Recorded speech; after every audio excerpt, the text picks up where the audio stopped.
예수님이 안식일에 갈릴리 가버나움 동네의 한 회당에 들어가서 말씀을 가르칠 때였습니다.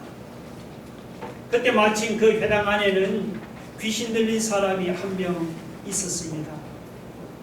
귀신 들린 사람은 갑자기 크게 소리를 지르면서 말씀을 가르치는 예수님의 사역을 방해했습니다. 그때 예수님이 잠잠하라고 귀신을 꾸짖으시고 그 사람에게서 나오라고 말씀하시죠. 귀신이 그 사람을 넘어뜨리고 나왔지만 그 사람은 상함을 받지 않고 온전하게 되었습니다. 회당에 있던 모든 사람들은 그 장면을 보고 모두가 깜짝 놀랐습니다. 여러분 생각을 해보세요. 말씀 한마디로 더러운 귀신을 쫓아내는 그 예수님의 권세와 능력을 보고 사람들이 놀라지 않을 수가 있겠습니까? 귀신을 쫓아내는 예수님의 그 소문이 금방 그 근처 사방으로 퍼져나갔습니다. 성경은 이 외에도 예수님께서 귀신을 쫓아내는 것을 여러 번 언급을 하고 있습니다. 그런데도 귀신 이야기를 하면 사람들은 세상에 귀신이 어디 있느냐면서 아예 귀신의 존재 자체를 부정하는 사람들이 있습니다. 예수 믿는 신자들 중에도 귀신 얘기를 하면 괜히 그냥 이단 보듯이 이상한 눈빛으로 쳐다보는 그런 사람들도 있습니다. 그런 사람들은 성경을 몰라서 그런 말을 하는 거죠. 여러분이 성경을 읽어보면 이 귀신이 분명히 존재합니다. 오늘 본문도 예수님이 귀신을 쫓아냈다고 그렇게 말씀하고 있잖아요. 다만 이 귀신은 영적인 존재고 영물이라서 우리 눈에 보이질 않습니다. 영적인 존재 중에는 이 귀신은 악령입니다. 악령. 천사는 선한 영이지만 사탄이나 마귀나 그리고 이 귀신은 여러분 악령입니다. 특히 사탄은 악한 영들 중에서 뭐냐면 이게 두목이고 우두머리고 마귀라고도 불려집니다. 그리고 성경에 보면 이 사탄 마귀는 항상 단수로 나옵니다. 복수가 아닙니다. 사탄 마귀는 이 악령들의 우두머리요 두목이기 때문에 항상 단수로 나옵니다. 반면에 이 귀신은 뭐냐? 귀신은 항상 보면 이 복수로 나옵니다. 귀신은 사탄 마귀의 부하들로 항상 이놈들은 떼를 지어서 다닙니다. 그래서 이 귀신들이 떼를 지어서 사람에게 들어가기도 하고 그 사람에게서 나오기도 합니다. 성경을 보면 여러분 거라사 지방에 귀신 들린 사람은 2,000마리나 되는 귀신들이 떼를 지어서 그 사람 안에서 그를 괴롭히고 있었어요. 이 귀신 들린 형편이 얼마나 끔찍하고 얼마나 괴롭겠습니까? 여러분이 성경을 보시면 이 귀신의 역사가 두 가지로 나타납니다. 하나는 귀신이 사람 바깥에서 사람을 괴롭히고 그리고 사람을 유혹하고 그리고 넘어지게 만듭니다. 또 하나는 이 귀신이 사람 안에 들어가서 사람의 마음과 사람의 육신을 혼미케 하는 경우입니다. 이 경우를 뭐라고 하느냐? 바로 성경은 귀신 들렸다 그런 말로 표현하고 있습니다. 귀신 들렸다. 오늘 본문 여러분 33절에도 보시면은 예수님께서 회당에서 만난 이 사람도 어떻게 해요? 더러운 귀신 들린 사람이라고 33절은 그렇게 말씀하고 있지요. 사람이 귀신 들리면은 이 귀신이 사람 안에 들어가서 그 사람의 인격을 지배해버립니다. 그러면요 그 사람의 성격이나 눈빛이 보면 완전히 달라집니다. 여러분 귀신 들린 사람 봤어요? 여러분 봤습니다. 평소에는 아주 조용하고 아주 얌전하던 사람 귀신 들리면 갑자기 그냥 사납고 그리고 무섭고 폭력적인 그런 사람으로 갑자기 돌변해버립니다. 그것은 그 사람이 하는 것 같지만 사실은 그 사람 안에 있는 귀신이 하는 짓이에요. 자, 오늘 본문에 보면 이 귀신 들린 사람도 처음에는 아주 얌전하게 이렇게 예배를 드렸습니다. 그런데 예수님께서 하나님의 말씀을 가르치니까 그 사람 안에 있던 귀신이 예수님이 전하는 말씀을 더 이상 그것을 견딜 수가 없었습니다. 그래서 귀신이 갑자기 그 사람으로 하여금 큰 소리를 지르면서 회당에서 하나님의 말씀을 가르치는 예수님의 사역을 방해하도록 만든 것입니다. 지금도 여러분 우리 주변에 보면 귀신 들려 사는 사람이 많이 있습니다. 겉은 멀쩡한데 아내를 때리는 사람이나 혹은 음란에 사로잡히고 혹은 도박에 사로잡혀 사는 사람이 얼마나 많습니까? 사람이 얌전하다가도 귀신이 그 사람 안에서 역사하면은요, 얌전하던 사람이 갑자기 아내를 때리고 착한 사람이 갑자기 음란에 사로잡히고 성실하던 사람이 도박에 사로잡히는 이런 일들이 일어납니다. 그러면 멀쩡하던 사람이 여러분 왜 귀신 들립니까? 오늘 예배 나와서 귀신 얘기를 자꾸 하는데 이거 성경에 귀신 나오잖아요. 왜 귀신이 들린 줄 아십니까? 그 이유는 뭐냐면은 여러분 그 마음에 예수님을 주인으로 모셔드리지를 않기 때문입니다. 여러분이 오늘 본문을 보시면 이 귀신이 가장 무서워하는 것이 누구냐? 예수님입니다. 예수님께서 그 귀신 들린 사람에게서 그 사람에게서 나오라고 한마디 말씀하니까 더러운 귀신이 당장 그 사람에게서 떠나갔잖아요. 그러니까 예수님 말씀 한마디로 귀신을 떠나가게 하는 그런 능력 있는 분이십니다. 그래서 우리가 이런 능력 있는 예수님을 우리 마음의 주인으로 모시고 사는 사람, 귀신이 절대로 그 주변에 얼씬도 못합니다. 그런 사람은 예수님을 마음에 모시고 사는 사람은 귀신이 한 개를 왔다가 7개를 도망가 버려요.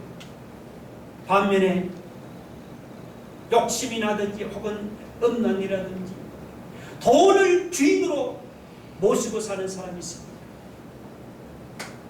그런 사람은 귀신이 이 욕심이나 혹은 음란이나 돈을 이용해서 그 사람의 인격을 지배하고 그 사람의 주인 노릇을 할 수도 있습니다. 그렇다면 여러분의 마음에 여러분이 누가 주인으로 여러분 마음을 자리를 잡고 있습니다. 입으로는 예수 믿습니다 하지만 여러분 혹시 실제로는 내 마음에 세상 욕심이 혹은 돈이나 음란이 내 마음의 주인 자리를 차지하고 있지 않습니까?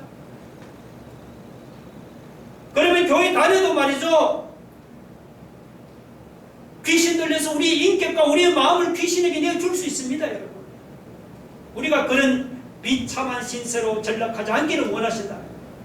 여러분, 귀신이 우리 마음에 들어오지 못하도 여러분의 마음의 중심에 누구를 모셔야 합니까? 예수 그리스도를 주인으로 모시고 늘 주님과 함께 동행하는 삶이 되기를 바랍니다.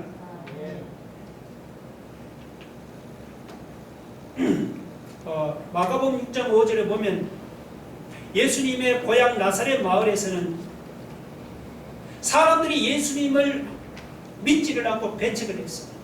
그래서 예수님도 더 이상 아무런 권능을 행하실 수가 없었어요. 다만 소수의 병자에게만 안수해서 고치실 뿐이었습니다. 고향 마을에서는. 반면에 오늘 본문에 보면 이곳 가버나움에 와서는 시몬 베드로의 장부가 열병에서 고침을 받았죠. 그 외에도 여러분 40절에 보면 온갖 병자들이 고침받은 이런 놀라운 역사가 가버나움에서 일어났어요. 자, 고향 나사렛 마을에서는 예수님께서 기적을 행하지를 못했는데 가버나움에서 이런 놀라운 치료의 역사가 일어난 이유가 뭘까요? 우리가 38절로 42절을 살펴보면 그 이유를 한번 대략 3가지 정도 생각해 볼 수가 있습니다. 이 가버나움에서는 왜 그런 놀라운 치료의 역사가 나타나느냐? 첫째는 예수님이 시몬의 집에 들어가시기 때문에 여러분 그 시몬의 장모가 열병에서 고침을 받는 역사가 일어났습니다. 자, 여러분 38절 한번 보세요. 예수께서 일어나 회당에서 나가사 어디 들어갔다 했습니까? 시몬의 집에 들어가시니 했습니다. 여기 시몬이 누구냐 하면 베드로입니다. 베드로. 여러분 베드로 아시죠? 베드로가 이제 안식일에 회당 예배, 직업전에 이렇게 회당 예배를 마치고 아마 점심을 대접하려고 예수님을 자기 집으로 초청을 했어요. 근데 모처럼 예수님을 초청했는데 아니 그만 베드로의 장모님이 중한 열병으로 누워있으니까 참 낭패가 아닐 수 없죠. 예수님을 초청했는데 장모님이 이렇게 질병으로 누워있습니다. 여러분 그렇다고 시몬의 집만 여러분 낭패를 당합니까? 저와 여러분의 집은 여러분 낭패를 당하지 않습니까? 아니죠. 살다 보면은 집집마다 낭패를 당하지 않는 그런 가정을 찾아보기가 힘이 듭니다. 저 집은 참 화목하고 괜찮은 것 같지만 들어가 살펴보면 그 집은 또 그 집 나름대로 여러 가지 문제를 가지고 있습니다. 문제 없는 가정이 없어요. 문제가 있습니다. 남편이 속을 썩인다든지 남편이 속을 안 썩이고 또 부인이 또 속을 썩이고 부모가 또 괜찮으면 자식이 또 속을 썩이고 말이죠. 그렇게 낭패를 당합니다. 식구가 문제없는 가정은 그런 낭패가 없느냐? 보면 식구는 다 성실하고 화목하고 문제가 없는데 보면은 시몬의 집처럼 어떤 집은 식구들 중에 아픈 사람이 있어서 낭패를 당하는 그런 가정도 있잖아요. 여러분 가족 중에 갑자기 한 사람이 중병으로 수술을 받는다든지 혹은 병원에 입원하기라도 해보세요. 그러면 행복하던 가정에 갑자기 검은 구름이 들어오게 되지 않습니까? 가족이 화목하고 건강하다고 문제가 없는가? 아니죠. 속사정을 살펴보면은 집집마다 우리가 모르는 여러 가지 문제로 낭패를 당합니다. 가정은 장사가 잘 안 돼서 어려움을 당하고, 가정은 병으로 고통을 당하고, 참. 그것도 아니면 다른 문제로 낭패를 당합니다. 세상에 문제 없는 가정, 낭패 당하지 않는 가정이 한 군데도 없습니다. 자, 이런 낭패를 여러분이 피한다고 이게 해결되겠어요? 건강 문제를 피한다고 건강이 회복됩니까? 가정 문제는, 직장 문제는, 혹은 사업 문제는 골치 아프다고 피한다고 그게 해결이 됩니까? 안 되지요. 오히려 피할수록 어떻게 됩니까?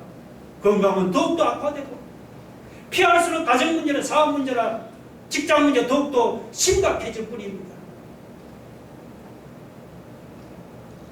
문제는 피하는 것이 해결책이 아니라면, 자, 여러분, 무엇이 문제 해결책인가요? 그 문제의 자리에 예수님을 모셔드리는 것이, 그것이 뭐냐? 문제 해결책입니다. 물론 사람이 예수를 믿는다고 문제가 없어지는 게 아니죠. 예수를 믿는 사람에게도 문제가 있습니다. 예수를 믿는 사람에게도 걱정거리가 있고, 여러분, 근심거리가 있고, 염려거리가 왜 없겠습니까? 그러나 예수를 믿는 사람에게는, 안 믿는 사람에게는 찾아볼 수 없는 여러분 행복이 있습니다. 그 행복이 무엇인 줄 아십니까? 예수를 믿는 사람에게는 바로 문제를 해결할 수 있는 해결사가 있다는 그것이 뭐냐? 그게 행복이다. 문제 해결사가 누굽니까? 예수님이 바로 문제 해결사입니다. 예수 믿는 사람에게는 예수님이라는 든든한 문제 해결사가 있는 거예요. 자, 여러분 시몬의 집을 한번 보세요. 예수님이 시몬의 집에 들어가시니까 중만 열병을 할 때 시몬의 장모가 어떻게 됐어요? 열병에서 고침을 받았잖아요.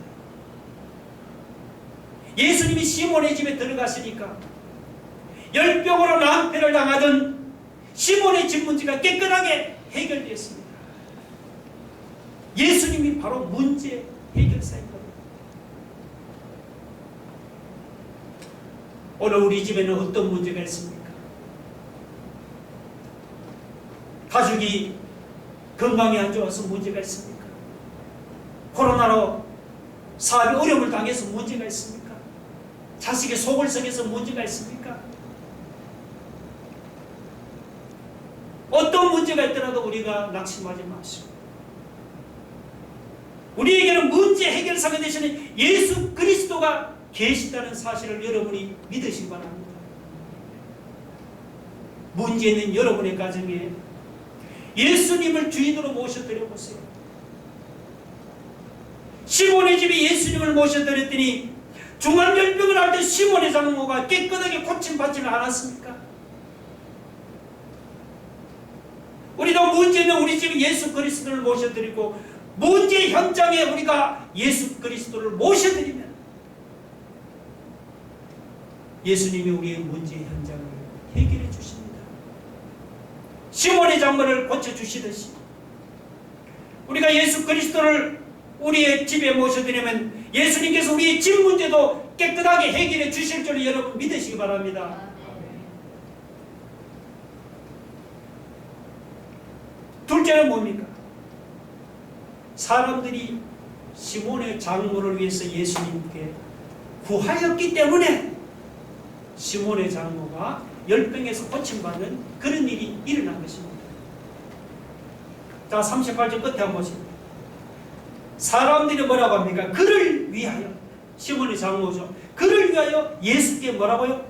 구하니 위해서. 구한다, 기도한다 이런 뜻입니다. 우리는 시몬의 장모가 고침을 받는데 이 구절을 여러분이 간과해서는 안 됩니다. 만약에 예수님이 시몬의 집에 들어가셨는데 사람들이 시몬의 장모를 고쳐달라고 주님께 구하지를 않고 기도하지 않았다면 어떻게 되었습니까? 그렇다면 예수님도 시몬의 장모를 고쳐주지 않았을 것입니다. 그래서 여러분 우리가 어려움을 당할 때 우리가 기도하는 것도 중요하지만 여러분 주변에 있는 사람들이 함께 기도하는 것이 중요합니다. 복음서에도 여러분 당사자가 아니고 주변 사람들이 주님께 간구해서 문제 해결을 받는 경우가 여러 번 있었습니다. 제가 한번 몇 가지만 찾아봤는데 마가복음 2장에 한 중풍병자의 친구들이 그를 들것에 메고 주님을 찾아갔습니다. 사람들이 너무 많아서 주님을 만날 수가 없었어요. 그때 친구들은 돌아가지 않고 지붕을 뚫고 주님 앞으로 그 중풍병 친구를 내려보냈죠. 예수님은 그 친구들의 믿음을 보시고 그 중풍병자를 고쳐주셨잖아요. 여러분 잘 아는 백부장의 하인이 고쳐받았던 것도 그렇습니다. 백부장에게 중풍병으로 누워있는 하인이 있었지요. 주인은 병든 하인을 부릴 수도 있잖아요. 그런데도 그 백부장은 병든 하인을 자기 아들처럼 생각하고 예수님을 찾아가서 고쳐달라고 간절하게 부탁했잖아요. 예수님은 그 백부장의 믿음을 보시고 그 중풍병으로 누워있는 하인을 깨끗하게 고쳐준 거예요. 그 외에도 성경에는 주변 사람들의 기도로 병이 나는 경우가 허다하죠. 그래서 여러분이 바울 서신을 보면은 사도 바울이 성도들에게 자기를 위해 기도해 달라고 여러 번 부탁하는 것을 볼 수 있잖아요. 바울이 왜 성도들에게 기도 부탁을 했을까요? 그 이유는 하나님께서 성도들의 기도를 들으시고 자기 문제를 해결해 주실 줄로 믿었기 때문에 기도 부탁을 한 거죠. 여러분 주변에 병든 사람이 있습니까? 여러분 주변에 어려움을 당하는 사람이 있습니까? 내 문제가 아니라고 이러면 강 건너 불구경하듯 하지 마세요. 그것은 기도하라고 예수님이 그들을 우리에게 붙여주시는 거예요. 우리가 주변에 어려움을 당하는 사람에서 기도하면은 오늘 본문에 주변 사람들의 기도를 들으시고 시몬의 잔물을 고쳐주신 주님이 오늘 저와 여러분의 그 기도를 들으시고 여러분 주변에 있는 어려움을 당하는 사람들의 문제도 해결해 주실 줄로 여러분 믿으시기 바랍니다. 그래서 우리 기도가 중요합니다. 그 다음 세 번째는 사람들이 믿음으로 예수님을 찾아왔기 때문에 병에서 고침을 받으니까. 37절 보세요. 이에 예수의 소문이 그 근처 사방에 퍼집니다 했습니다. 예수님이 더러운 귀신 들린 사람을 고쳐주신 일로 인해서 예수님의 소문이 그 근처 사방으로 퍼졌습니다. 거기다가 시몬의 장모 10명까지 고쳐줬습니다. 예수님의 소문이 아마도 더 멀리 퍼져갔을 것입니다. 그러나 여러분 보세요. 아무리 예수님의 소문이 멀리 퍼졌더라도 그 소문을 듣고 예수님께 나오지 않는다면 어떻게 돼요? 고침받지를 못합니다.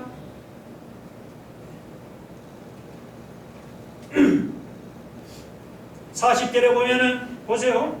해질 무렵에 사람들이 온갖 병자들을 데리고 나오매 예수께서 일일이 거기에 손을 얹어서 고치시니 이랬죠. 자, 이 말씀을 뒤집어 말하면 무슨 뜻이죠? 사람들이 온갖 병자를 데리고 만약에 예수님께로 나오지 않았다면 주님도 그들을 고쳐주지 않았다는 그런 말이에요. 그래서 여기서 이 데리고 나오매라는 구절이 여기서 대단히 중요합니다. 데리고 나오매 뭐 들것에 실려오든지 아니면은 친구 손을 붙잡고 나오든지 어떻게 하든지 간에 불편한 몸을 이끌고 예수님께로 나온 사람들은 뭡니까? 다 고침을 받은 거예요. 그러나 아이고 뭐 오늘만 날인가 보니까 해도 지고 날도 어두운데 뭐 다음에 가지 뭐 이렇게 생각하고 소문을 듣고 예수님께 나오지 않은 사람은 고침을 받지 못한 것입니다. 여러분 비슷한 일이 여호수아 당시 여리고 사람들에게도 일어났잖아요. 여리고 사람들은 이스라엘 백성들이 홍해바다를 가르고 걷는 것과 그리고 아모리 두 왕을 전멸시킨 그런 소문을 들었죠. 그런데 그 소문을 듣고 이스라엘 백성을 찾아온 사람은 한 사람밖에 없었어요. 기생나무리였죠. 나머지 사람들은 그 소문을 듣고 이스라엘 백성을 두려워하기는 했지만 그러나 이스라엘 백성을 찾아가지를 않았습니다. 용맹스러운 이스라엘 백성에 대한 소문을 듣고 믿음으로 이스라엘 백성을 찾아간 기생나합은 구원을 받았죠. 반면에 소문을 듣고도 이스라엘 백성을 찾아가지 않은 나머지 여리고 사람들은 여리고 성이 멸망할 때 함께 멸망하고 말았습니다. 여러분 예수님은 귀신을 쫓아내고 병든 사람을 고치는 능력을 가지고 있죠. 우리 문제를 해결하는 능력을 가지고 있습니다. 그러나 우리가 그 예수님의 능력을 아는 것만으로는 부족한 거예요. 우리가 문제 해결을 받기 위해서는 믿음으로 예수님 앞으로 이렇게 찾아와야 합니다. 앞뒤가 막혀도 낙심하지 마시고 여러분 예수님을 찾아가세요. 사방으로 우겨삼을 당해도 포기하지 마시고 예수님 앞으로 나가야 합니다. 끝까지 포기하지 않고 믿음으로 예수님 앞으로 나아오는 사람은 병에서도 고침을 받고 문제도 해결받을 줄을 여러분 믿으시기 바랍니다.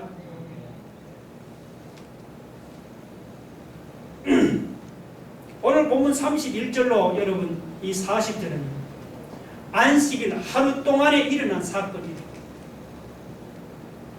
예수님은 안식일 아침에 회당에서 말씀을 가르치다가 귀신 들린 사람을 고쳤습니다. 그 후에 시몬의 집에 들어가서 열병을 앓고 있던 시몬의 장모를 고쳤죠. 그리고 해질 무렵에는 찾아오는 온갖 병자들을 다 물리치자 일일이 손을 얹어서 안수하며 다 고쳤습니다. 그 다음 42절로 44절은 그 다음 날에 안식일 다음 날에 되어진 일이에요. 안식일이 지나가고 다음 날이 되니까 사람들은 아침 일찍부터 예수님을 찾아왔습니다. 그리고는 예수님을 만나자 사람들은 부탁을 해서 예수님께 뭐라고요? 자기 마을에서 떠나지 못하도록 만류를 했습니다. 자, 사람들이 예수님을 이렇게 붙잡으려고 한 이유가 무엇이겠어요? 그 앞에서 예수님이 병을 고쳐주니까 예수님을 통해서 병 고침을 받기 위해서 예수를 붙잡았죠. 예수님을 통해서 병 고침을 받는 것이 마을 사람들이 아주 중요한 관심사였습니다. 그러나 예수님의 관심사는 마을 사람들과 달랐죠. 여러분 43절 한번 보세요. 우리 한번 같이 읽어봅시다. 43절 다 같이 시작.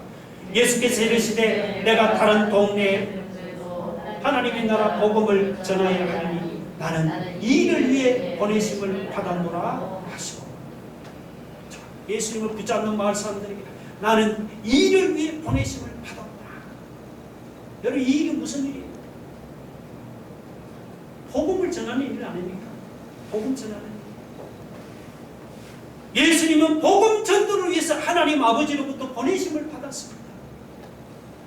예수님이 세상에서 귀신도 쫓아내고 병자도 고치면서 많은 이직을 행했지만 그러나 그보다 더 중요한 일이 있는데 그것은 뭐냐? 복음을 전하는 일입니다. 예수님은 이 복음 전하는 위해서 하나님으로부터 보내심을 받았습니다. 여러분 하나님의 아들 예수님 복음 전도를 위해서 이 세상에 보내심을 받았다. 나는 무엇을 위해 보내심을 받았습니까? 그저 이 땅에서 내 한 몸 잘 먹고 잘 살려고 이 세상에 보내심을 받았습니까? 그건 아니죠. 우리 예수 믿는 신자는 항상 복음 전도를 위해서 이 세상에 보내심을 받았다는 이 목적의식이 있어야 합니다. 이런 분명한 여러분 목적의식을 가지고 남은 생에는 헛된 세상 일에 허비하지 마시고 예수님처럼 우리의 남은 생에도 복음 전도를 위해 애쓰고 힘쓰는 그런 삶이 되기를 바랍니다. 43절에 보면 예수께서 이르시되 내가 다른 동네에서도 하나님의 나라의 복음을 전하여 하리라. 예수님 그 말씀을 하시고는 붙잡는 마을 사람들을 뒤로 하고 복음을 전하려고 다른 동네로 떠났습니다. 자, 우리가 여기서 얻게 되는 교훈이 또 하나 있습니다. 그것은 무엇이죠? 예수님은 한 동네에만 매여 있는 분이 아니죠. 갈릴리 지방에는 가버나움 말고도 많은 다른 동네가 있잖아요. 그런데 예수님이 가버나움 사는 붙잡는다고 가버나움에 정착하면 다른 마을 사람들은 예수님을 통해서 복음을 들을 길이 없잖아요. 그래서 예수님은 다른 마을에도 전도하려고 가버나움을 떠났습니다. 자 보세요. 이제 예수님이 가버나움을 떠나면 언제 다시 들리게 될지는 아무도 모릅니다. 어쩌면은 예수님 생전에 다시는 가버나움에 들르지 못할지도 몰라요. 그렇다면 지금 이 순간이 가버나움 사람들에게는 주님을 통해서 어쩌면 복음을 들을 수 있는 마지막 기회인지도 모릅니다. 가버나움 사람들은 그런 절박한 마음을 가지고 예수님이 전하는 복음을 받아들여야 합니다. 이것은 가버나움 사람들만 아니고 우리에게도 해당됩니다. 여러분 지금은 복음을 듣고 믿으면 구원받지요. 그러나 복음을 들을 수 있는 은혜의 시대가 계속되는 게 아닙니다. 예수님이 재림하면 복음을 들을 수 있는 은혜의 시대가 끝납니다. 주님 재림 전이라도 개인적으로 내 생명이 끝나면 나는 복음을 들을 수 있는 은혜의 시대도 없는 거예요. 요한복음 9장 4절 우리 한번 봅시다. 다 같이 시작. 때가 아직 낮음에 나를 보내신 이의 일을 우리가 하여야 밤이 오리니 그때는 아무도 일할 수 없느니라. 이 낮이라는 말은 예수님이 이 세상에 계시는 기간을 가르칩니다. 예수님이 세상에 계시는 동안에는 복음 전하는 일을 해야 하시죠. 그러나 예수님이 세상을 떠나시면 그때는 밤과 같다. 더 이상 복음을 전할 수가 없습니다. 그래서 예수님은 당신의 때가 끝나기 전에 한 사람에게도 더 복음을 전하려고 친히 갈릴리 여러 회당을 다니면서 전도에 힘을 썼습니다. 자, 여러분, 예수님께서 이렇게 복음 전도에 힘을 썼는데 어떻게 우리가 전도하지 않고 우리가 그냥 있어도 되겠습니까? 그럴 수 없잖아요.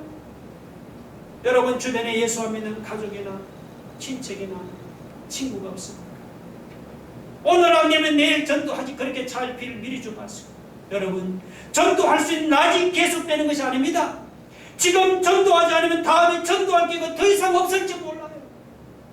우리 모두 이런 절박한 심정을 가지고 더 이상 미루지 마시고 주님처럼 복음 전하는 그 발걸음에 동참하는 저와 여러분이 되기를 주의 이름으로 축원합니다. 기도하겠습니다. 여러분, 말씀을 생각하며 기도하겠습니다. 예수님이 복음 전도를 위해 세상에 보내심을 받았다. 나는 과연 무엇을 위해 이 세상에 여러분 보내심을 받았습니까? 여러분, 지금 전도하지 않으면 다음에 전도할 기회 더 이상 없을지 몰라요. 이런 절박한 심정을 가지고 오늘 예수님 갈릴리 회당으로 전도하시는 주님처럼 우리가 전도의 길을 나서기를 원합니다. 여러분, 예수님 시몬의 집에 들어갔기 때문에, 또 사람들이 시몬의 장모를 위해 예수님 구하였기 때문에, 사람들이 믿음으로 예수를 찾아갔기 때문에 시몬의 장모가 고침을 받았습니다. 문제 해결받기를 원하면 우리가 여러분의 문제 현장에 예수를 모셔드리고, 여러분 문제 있는 사람을 위해서 기도하시고, 오늘 믿음으로 예수님을 찾아가는 삶이 되고, 우리 말씀을 생각하며 나같이 기도하겠습니다. 하나님 아버지 하나님,